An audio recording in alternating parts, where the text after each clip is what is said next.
We lived in that rather nice carefree world. And so we literally came back from school, climbed on our ponies, and we lived just under the downs. So we used to get on our ponies. Andrew Parker Bowles, once the quiet, dignified figure in Camilla's tangled royal love story, just flipped the script in the most brutal way possible. He didn't just speak, he struck. Camilla, now queen, was left visibly shaken, fighting back tears as Andrew delivered a cold, calculated blow that no one saw coming. For decades, he stayed silent, until now.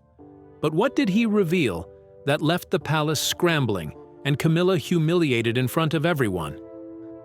Buckle up as we dive into the chaos that rocked the crown. The moment Andrew stole the spotlight.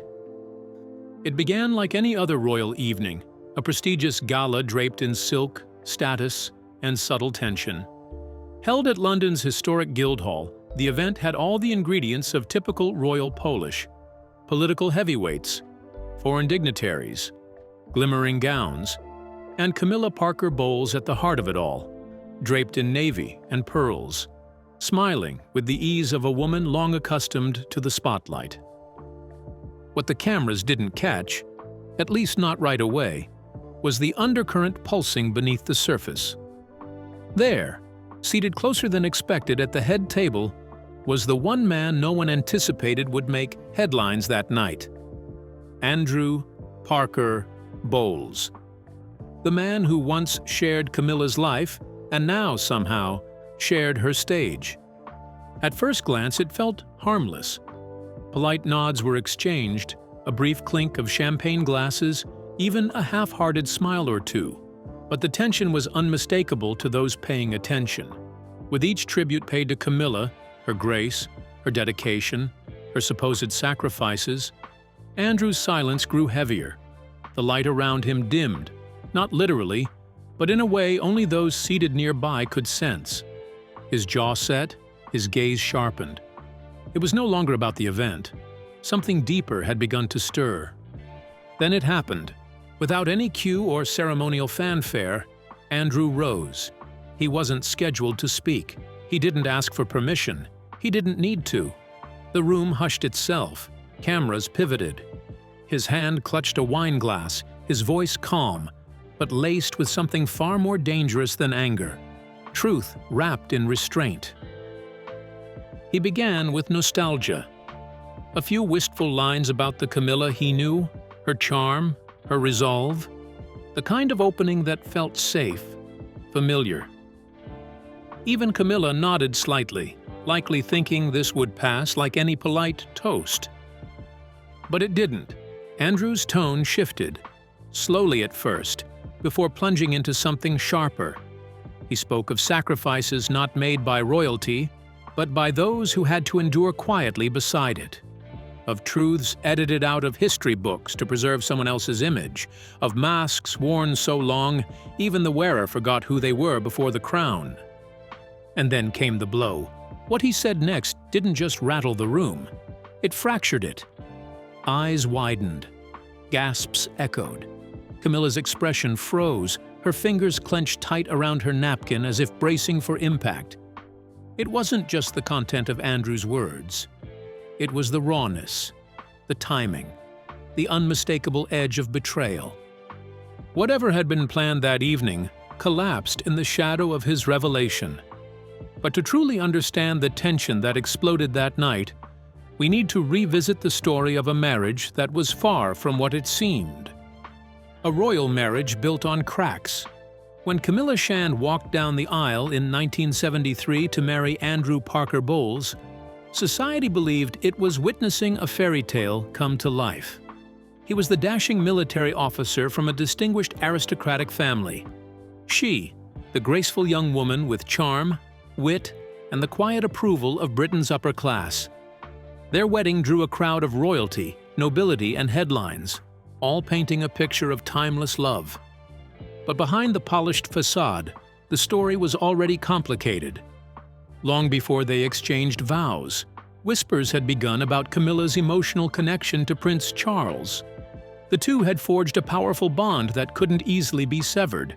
Though the public saw Camilla and Andrew as a strong, social couple, those closest to them knew that something was always off. Her heart, it seemed, was never fully in the marriage. And as she tried to navigate life as Andrew's wife, her affection for Charles remained a constant undercurrent, one that would ripple through the decades. The early years of their union were filled with extravagant parties, appearances at high society functions, and public displays of unity. But privately, distance began to grow. Andrew's military career often pulled him away for long stretches, leaving Camilla to manage everything else on her own. With time, that emotional and physical gap turned into something deeper. Rumors swirled, not just about Camilla and Charles, but about Andrew as well. One of the most scandalous claims involved Andrew's alleged closeness with Princess Anne. It was a revelation that not only raised eyebrows but sent quiet shockwaves through the palace walls. For Camilla, it wasn't just her own wandering heart that weighed on the marriage. Her husband's name, too, was frequently linked to other women. The very foundation of their relationship began to fracture, and yet they kept up appearances. Year after year, they smiled for cameras, dined at elite tables, and held tightly to their place in Britain's aristocratic circle. But behind closed doors, they were more like strangers sharing a home than partners building a life.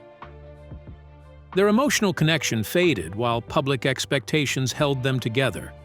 Camilla's ongoing bond with Charles, though often hidden in plain sight, was undeniable. What had started as a deep friendship evolved into a love that refused to vanish, even after both entered other relationships. The love triangle became an open secret, a balancing act that Camilla carried quietly but heavily. It wasn't just about romance, it was about identity, loyalty, and the burden of living two lives at once. As the years passed, the cracks in their marriage only widened. Camilla and Andrew weren't fighting to save what they had, they were simply enduring it. A marriage once painted as ideal was slowly unraveling, thread by thread. And eventually, even the strongest performance couldn't keep the illusion alive. That veer, as it turns out, led to a tangled web of emotional distance, quiet betrayals, and mounting pressure that neither Camilla nor Andrew could contain for long. The strain between Andrew and Camilla's marriage. While the public clung to the illusion of a dignified aristocratic union, those closest to the couple knew something was off. The warmth that once lit their early years had cooled into something more formal, functional even. Much of that had to do with the long stretches Andrew spent away from home due to his military duties. Camilla was often left to handle the household, their social obligations, and, most painfully, the scrutiny of being married into a circle deeply connected to the royals. But physical absence wasn't the only strain. Andrew's name was frequently whispered alongside other women's, but some whispers were louder than others. Perhaps the most piercing was the rumored romance with none other than Princess Anne, Camilla's close friend. For Camilla, the suggestion alone cut deep. Whether or not it was true, the thought of betrayal within her own circle added a layer of quiet heartbreak that couldn't be ignored. Still, Camilla wasn't without her own entanglements. Her relationship with Prince Charles continued to simmer in the background, never quite extinguished despite their respective marriages. For years, they danced around the boundaries of what was acceptable and what was undeniable. Those who watched closely described their bond as something neither could fully let go of, a connection too deep to be ignored, too real to be hidden forever. Inside the walls of their home, the cracks widened. Their children, Tom and Laura, grew up in a space where tension hung in the air like a silent witness. Outwardly, their parents played the part. Smiles at events, posed family photos. But the atmosphere behind the scenes told a different story. The Parker Bowles household became less a sanctuary and more a stage, where appearances were rehearsed but never heartfelt. As the 90s approached, the marriage had become more about protocol than partnership. It wasn't one dramatic event that broke them. It was the slow erosion of closeness, the layering of secrets, and the constant push and pull of lives lived too separately to survive together. And yet, even as the structure of their union weakened, the ending didn't come with fire or fury. It came with a quiet, mutual understanding, a surrender, not a scandal. But just when it seemed the curtain had closed, a new chapter began. One that would shake the monarchy, shift public opinion, and force everyone to question what loyalty really looks like. Andrew and Camilla's separation. In 1995, after more than 2 decades of smiles, strained dinners, and separate emotional lives, Camilla and Andrew quietly ended their marriage. There were no fiery headlines or dramatic statements, no bitter interviews or explosive court battles. In fact, by royal standards, their divorce was almost eerily calm. The official word was that it was mutual and amicable, a phrase often used to mask deeper fractures. But those who had followed their journey knew there was nothing simple about the split. At the time, the public's gaze was locked onto the far more turbulent breakup between Prince Charles and Princess Diana. That royal disaster dominated headlines, and in the chaos, Camilla and Andrew's separation almost slipped through unnoticed. Yet the story behind their divorce was no less intriguing, just more discreetly managed. Years of rumors had already painted a clear picture. Camilla's ever-deepening bond with Charles never truly ended, even after she married Andrew. Meanwhile, Andrew's infidelities had become an open secret. Their marriage, once wrapped in ceremony and expectation, had long since become a quiet performance for the sake of tradition and appearances. By the time the papers were signed, both had likely stopped pretending. The connection that once held them together had faded, replaced by parallel lives and a shared understanding that whatever they once had was no longer worth holding on to. The press didn't dig too deeply, perhaps because the ending didn't offer the kind of spectacle that sells. But beneath the composed statements and polite smiles, there was a quiet story of love, lost, trust, broken, and 2 people who simply grew too far apart to find their way back. And perhaps the most surprising part wasn't the end of the marriage itself, but how Andrew responded to it. What came next, however, would catch everyone off guard. The man who stepped back, quietly. There was no grand public statement, no scathing interview, no war of words in the press. Instead, Andrew did what very few in his position could have done. He quietly withdrew, not out of weakness, but out of clarity. By the time the infamous Camillagate tapes leaked in 1993, bearing to the world the deeply personal conversations between Camilla and Prince Charles, the scandal sent shockwaves across the country. Diana was crushed. The monarchy staggered under public judgment. But Andrew? He remained still. I wasn't surprised, he later admitted. I'd known for years. And with that, he captured what many had failed to understand about his silence. The betrayal wasn't new. It was simply now public. And while others reeled, Andrew simply decided he was done. Not angry, just finished. Long before the headlines, before the tapes, Andrew had already made peace with the truth he'd lived with for years. Camilla's heart belonged to someone else. The emotional distance had grown so naturally, so steadily, that when the collapse finally arrived, it didn't feel like a break. It felt like an inevitability. He stopped asking questions, stopped waiting for explanations, stopped expecting Camilla's gaze to meet his fully at the dinner table. He no longer flinched when Charles' name came up in casual conversations. He had stopped fighting for something he knew was never truly his. But what made Andrew's story quietly powerful was how he handled that realization. There was no vengeance, no drama, just a man who had once played the role expected of him: husband, father, military officer, public companion, and now chose to exit the emotional stage without applause or bitterness. He didn't vanish entirely. He continued to show up at royal family gatherings, always on the periphery, never imposing, never out of place. Perhaps it was his way of honoring the past without pretending it still defined him. Some called it grace, others called it dignity. But to Andrew, it was simply acceptance. He had come to understand that his role in Camilla's life was not to be her great love, but her quiet chapter, one that existed so the rest of the story could unfold. And in that, he became one of the rarest figures in the royal drama, the one who let go without ever making noise.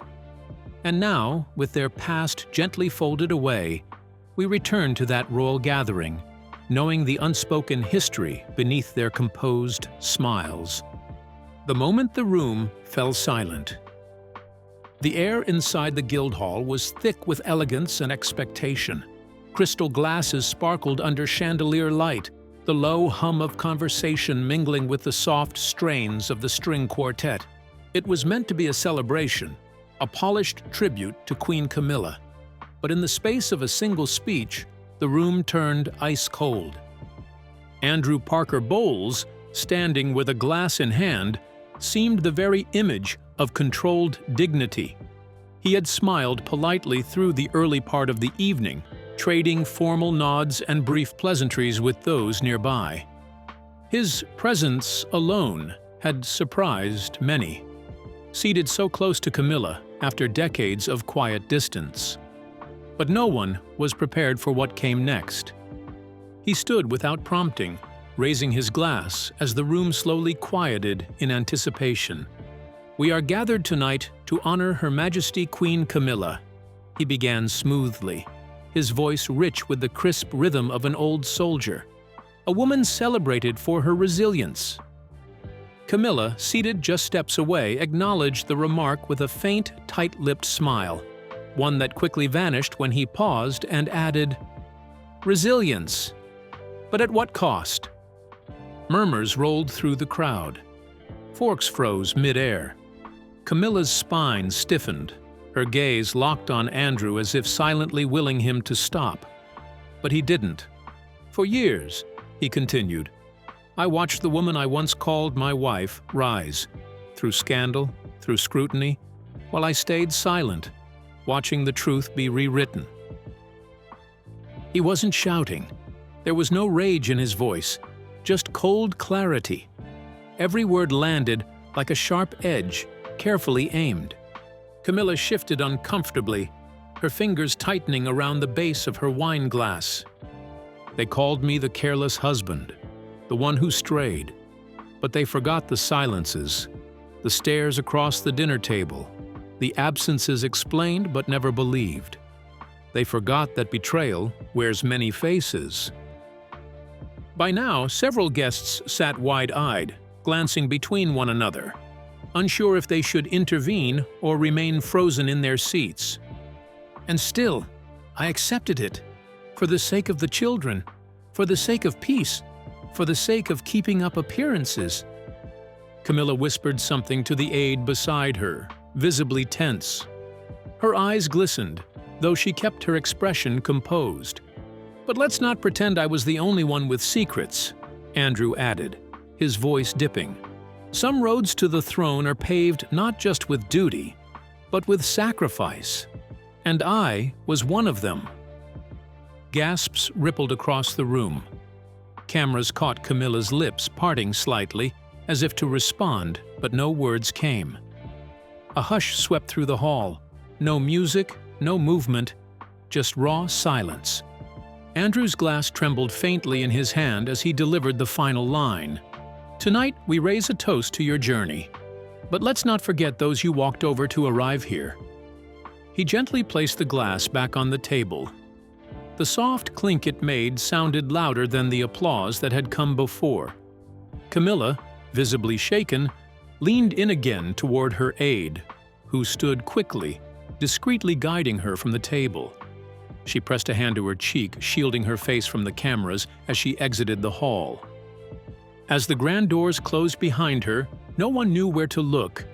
Eyes darted between Andrew, who had calmly taken his seat again, and the empty chair Camilla had left behind.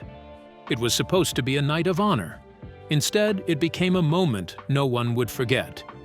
Why now? Motives and speculation. In the hours and days after the shocking gala, one question consumed everyone who had witnessed, or even heard about, Andrew Parker Bowles's public takedown of Queen Camilla. Why now?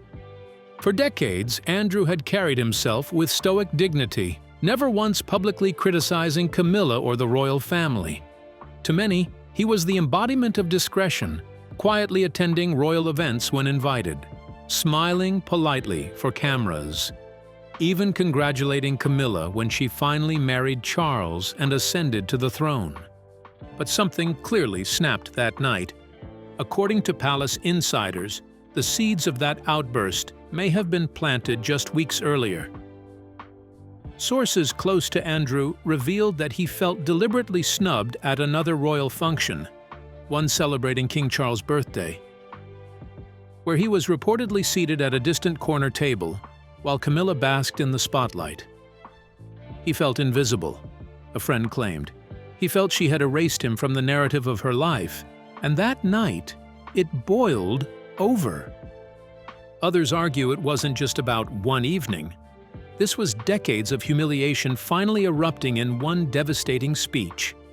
One royal biographer explained, Andrew was always known as the cuckold in the press, the man everyone pitied or mocked. That's a heavy burden to carry, especially when the person responsible for it is celebrated on the world stage. But perhaps the most intriguing theory comes from how the press has portrayed him in recent years. Tabloid stories have repeatedly painted him as a forgotten figure, reduced to nothing more than a footnote in Camilla's story. Just months before the gala, an article described him as the man who lost everything, yet claps politely from the sidelines. Friends say he found that headline humiliating and vowed privately that he wouldn't die with those words hanging over him. This was a man pushed to his limit, said one royal watcher. For decades, he was expected to smile and swallow his pride, while Camilla rewrote history in her favor. At some point, a man decides enough is enough. But others caution that this may not have been a calculated act of revenge at all, but rather a moment of raw weakness. After all, Andrew had been spotted sipping steadily from his wine glass throughout the night, his usually crisp demeanor loosening as the evening progressed. Yet even those who suggest his emotions got the better of him admit his words were far too pointed and too rehearsed to dismiss as mere drunken rambling. Was this justice, revenge, or simply a tragic slip of the mask? That night, Andrew Parker Bowles destroyed Queen Camilla live, but whether he won anything in the process or simply burned the last bridge between them remains to be seen, and the world was left to wonder. Who really walked away victorious? Keep watching to find out. The aftermath, tears and fallout. The moment Queen Camilla disappeared through the gilded doors, the grand hall was left in stunned silence. Guests sat frozen, unsure whether to applaud, console, or simply look away. Camilla, witnesses say, was visibly trembling as aides hurried her into a private side room. Cameras managed to catch her dabbing at her cheeks, her mascara smudged, and her expression one of utter shock. The image of a queen stripped of her composure. Andrew Parker Bowles, however, remained seated at the table, his expression remarkably calm. If he felt regret, he didn't show it. Some described his demeanor as defiant, almost triumphant, as he slowly finished what was left of his wine, while murmurs swept through the room. Others close by insisted there was a fleeting moment, just after Camilla left, when his eyes lowered and his shoulders sank, as though realizing the full weight of what he'd done. Palace aides quickly sprang into action. Several rushed to tend to Camilla, while others discreetly approached Andrew, urging him to leave quietly to avoid further embarrassment. But outside, the damage was already done.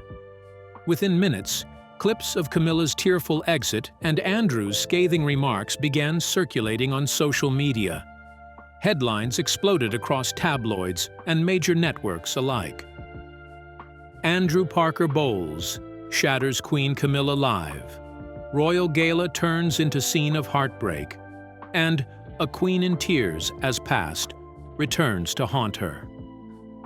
By the next morning, both Buckingham Palace and Clarence House released carefully worded statements.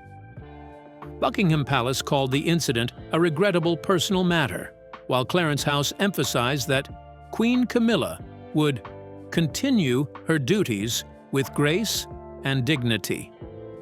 Neither addressed Andrew by name, but the implication was clear. The royal family was in damage control mode. Even so, the images of that night, Camilla wiping away tears, Andrew's steely glare, were impossible to erase.